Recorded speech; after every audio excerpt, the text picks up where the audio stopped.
어제 새벽에는 영과 진리로 예배하는 것을 회복하라. 오늘은 두 번째 시간으로 믿음에 말하는 습관을 회복하라. 여러분에게 드리게 될 것입니다.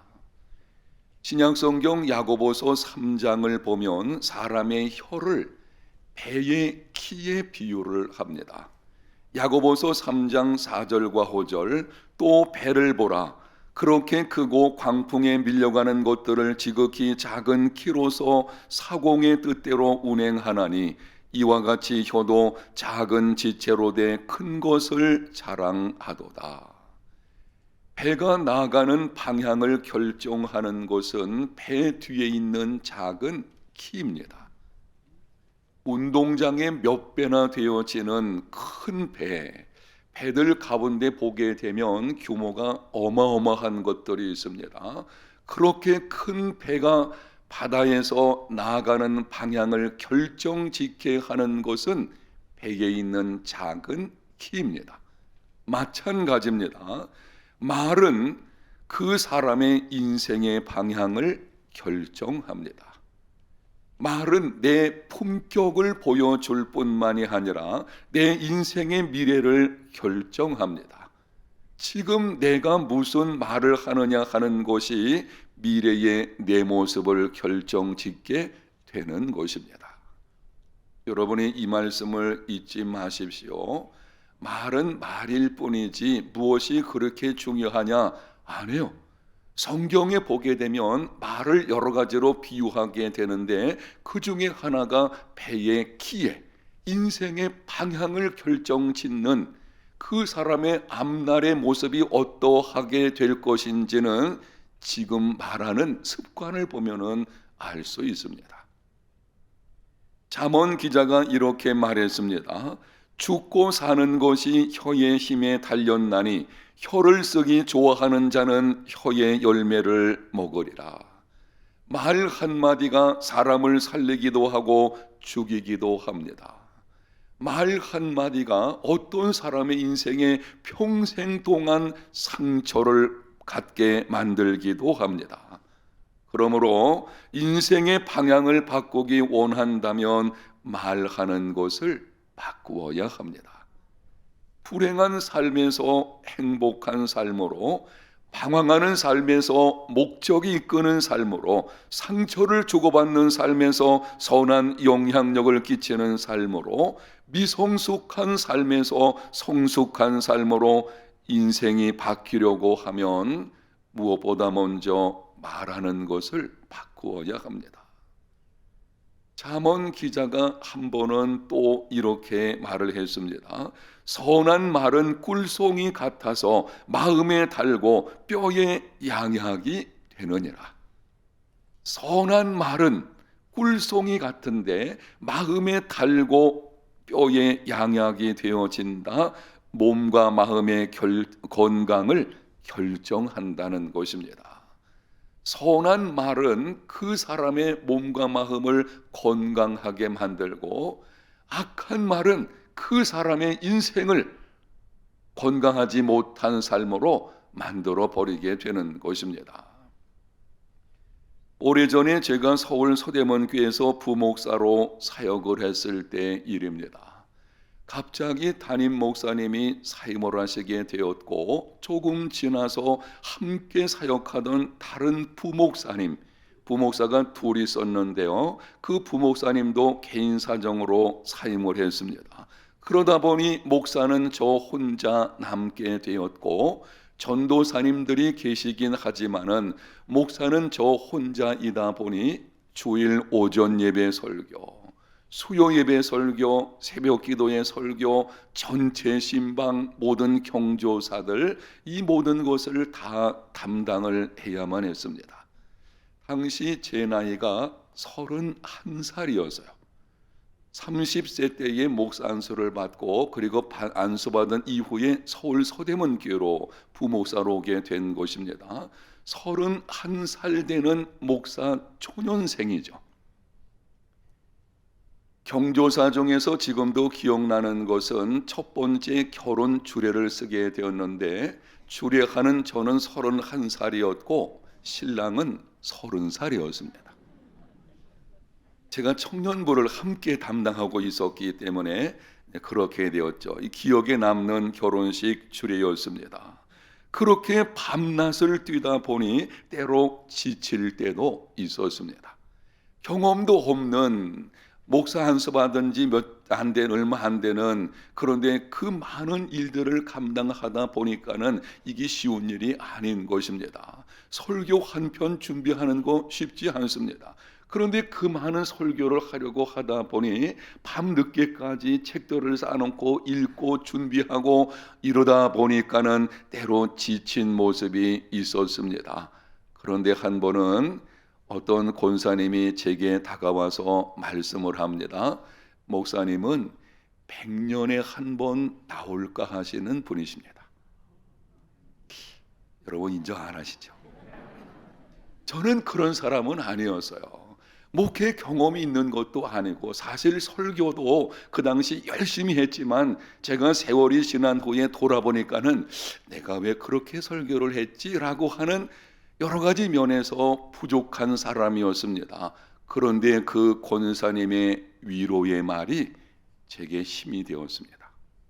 지쳤을 때에 그 말을 생각하게 되어지고 용기를 얻게 된 것이고, 그래서 새로 담임 목사님이 오셔서 교회가 안정되기까지 주어진 일을 잘 감당하게 된 것입니다. 여러분들도 옆에 있는 사람에게 한 번 더 이렇게 한번 격려했으면 좋겠습니다. 당신은 100년에 한 번 나올까 하는 분이십니다.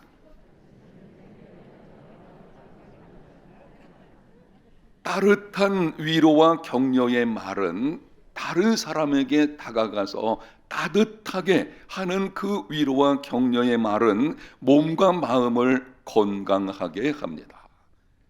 내 몸과 마음을 건강하게 할 뿐만이 아니고 다른 사람의 몸과 마음까지도 건강하게 만듭니다.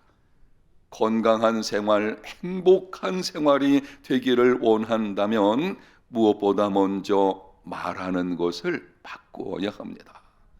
기억하십시오. 말을 바꾸면 인생이 바뀝니다. 말을 바꾸면 무엇이 바뀐다고요? 인생이 바뀌게 됩니다. 그럼 말하는 것이 어떻게 바뀌어야 하겠습니까? 행복한 인생이 되려면 먼저 말하는 것을 바꾸어야 할 텐데 말을 어떻게 바꾸어야 하겠습니까? 오늘 한 가지만 말씀을 드리겠습니다. 부정적으로 말하는 습관을 버리고 믿음에 말하는 습관을 가지십시오. 부정적으로 말하는 습관이 있다면 이제는 그것을 버리십시오. 부정적인 말은 나에게 그리고 다른 사람에게도 아무런 도움을 주지를 않습니다. 여러분의 삶을 한번 돌아볼 때에 내가 지금까지 부정적으로 말하는 습관이 있구나라고 생각이 든다면 오늘 말씀을 듣는 중에 바꾸십시오. 이제는 그 말을 믿음의 말로 바꾸십시오. 오늘 우리가 읽은 본문 27절과 28절에 하나님께서 말씀하셨습니다. 나를 원망하는 이 악한 회중에게 내가 어느 때까지 참으랴. 그들에게 이르기를 여호와의 말씀에 내 삶을 두고 맹세하노라. 너희 말이 내 귀에 들린 대로 내가 너희에게 행하리니. 하나님께서 자기 삶을 두고 맹세하셨습니다. 맹세는 위에 있는 존재를 두고 하는 것입니다. 하나님 그분 위에는 아무도 없기 때문에 그분께서 자기 삶을 두고 맹세하시기를 너희 말이 내 귀에 들린 대로 내가 너희에게 행하리라.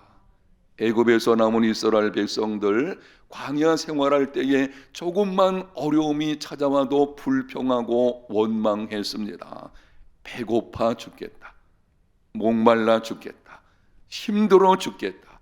우리가 애굽 땅에서 죽었던 것이 좋았겠다. 그 결과가 어떻게 되었습니까?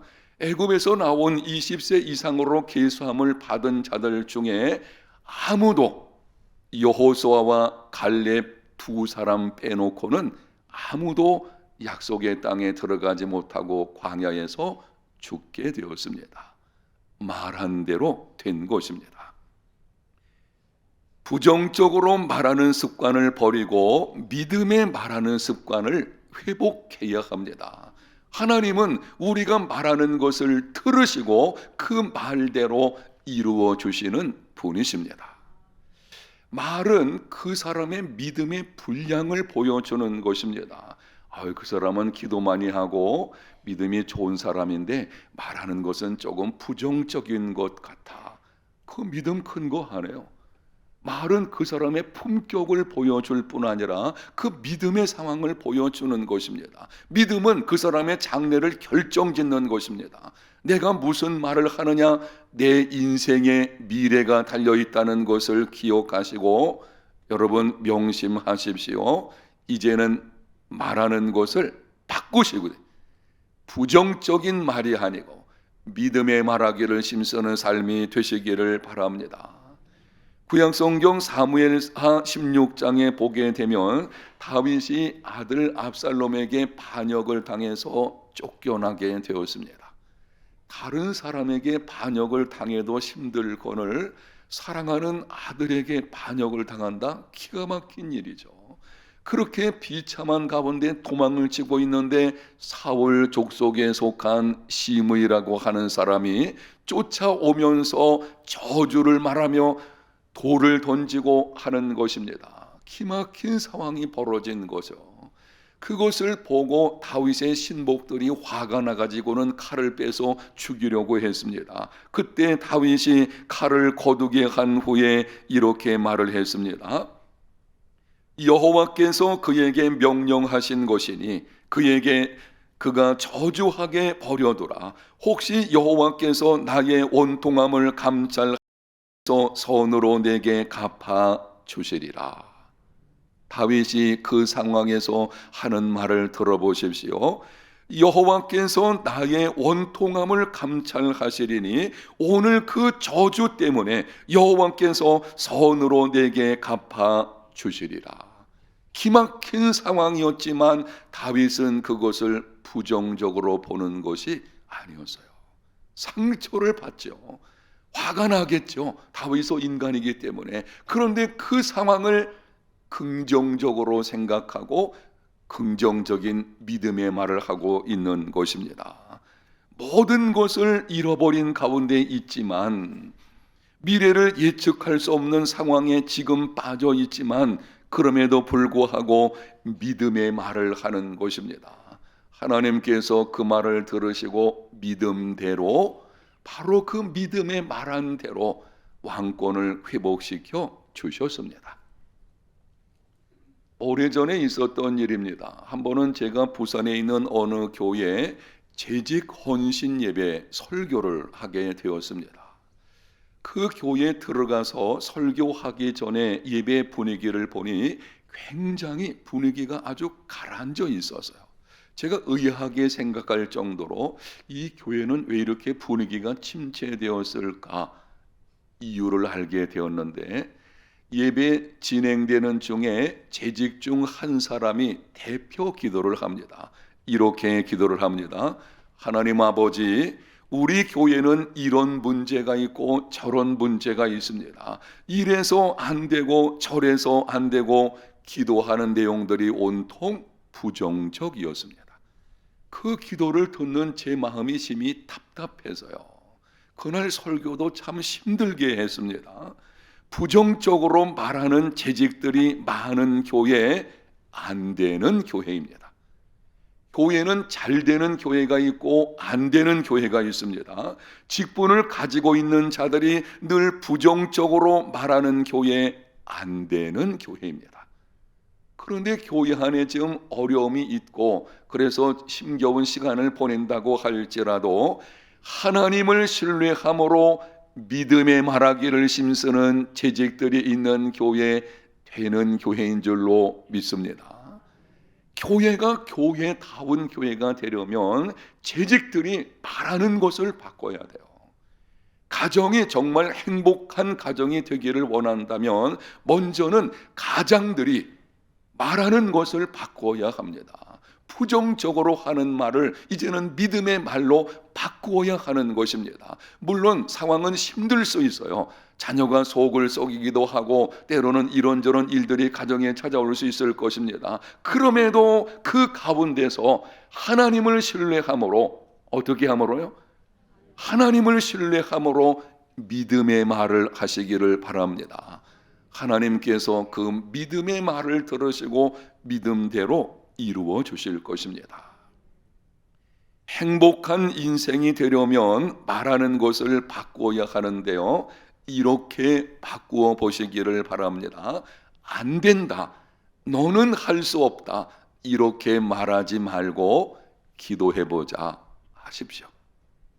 어렵다, 나는 틀렸다, 이렇게 말하지 말고 하나님의 뜻을 기다려보자 해야 합니다. 이제는 정말 늦었다, 이렇게 말하지 말고 이제부터 하나님께서 역사하실 것이다 말하십시오. 더 이상 소망이 없다 말하지 말고 하나님께서 반드시 합력하여 선을 이루어 주실 것이다, 바꾸어 말하는 삶이 되시기를 바랍니다. 같은 상황이라도 말을 어떻게 표현하느냐 하는 것은 인생을 결정짓는 것입니다. 우리나라 속담에도 이런 말이 있잖아요. 말 한마디가 얼마의 빚을 갚는다? 천냥 빚을 갚는다. 말은 힘을 가지고 있어요. 내가 말하는 순간 그 말이 내 인생의 방향을 결정짓는다는 거, 여러분 이 말씀 잊지 마십시오.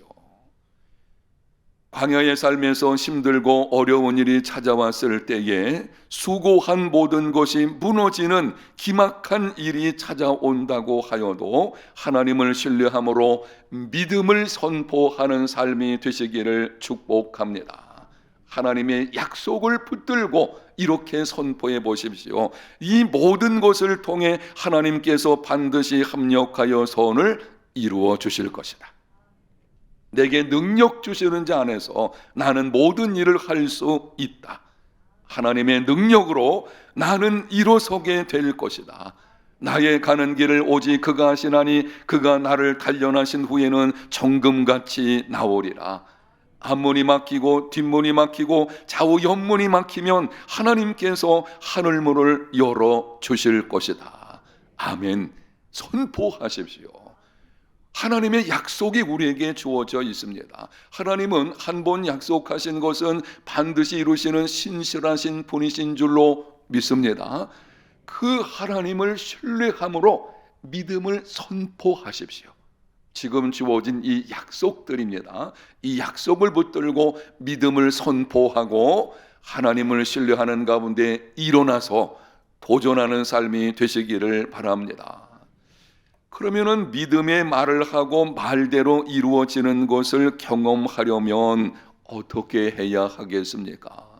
믿음의 말로 바꾸어야 되겠는데 도무지 믿음이 잘 안 생기는 경우가 있어요. 어떻게 하면 좋겠습니까? 당면한 상황에 하나님의 능력을 계산해 넣으십시오. 하나님께서 지금도 우리와 함께 하십니다. 나와 함께 하시는 하나님, 그 하나님의 능력을 계산해 넣는 삶을 살아가시기를 바랍니다. 하나님의 능력을 계산해 넣는 자와 그렇지 않은 자의 삶에는 엄청난 차이가 있습니다. 목회를 하면서 안타까운 일들 중에 한 가지는 성도들의 삶에서 이런 면이 보이는 것입니다. 두려움, 무기력함, 위축된 모습, 패배의식, 이거는 그리스도인의 삶과는 어울리지 않는 것입니다. 여러분이 성경을 한번 살펴보십시오. 성경에 기록되어진 초대교회 성도들 그리고 신앙의 위인들을 보게 되면은 이러한 면, 두려움, 무기력함, 위축된 모습, 패배의식, 이런 것은 찾아볼 수 없습니다. 기막힌 상황이 온다고 할지라도 두려움을 용기로 바꾸고 무기력함 가운데서도 일어나서 힘있게 살아가고 위축된 모습이 아니고 당당한 모습으로 살아가는 패배의식이 아니고 나는 하나님의 능력으로 말미암아 이 모든 것을 할 수 있다는 이런 힘 있는 그리스도인의 모습, 크게 우리의 모습이 되어야 하는 것입니다. 여러분, 어떻게 하면 이런 삶을 살아낼 수 있겠습니까? 지금도 우리와 함께 하시는 하나님의 능력을 계산해 놓는 삶이 되시기를 축복합니다.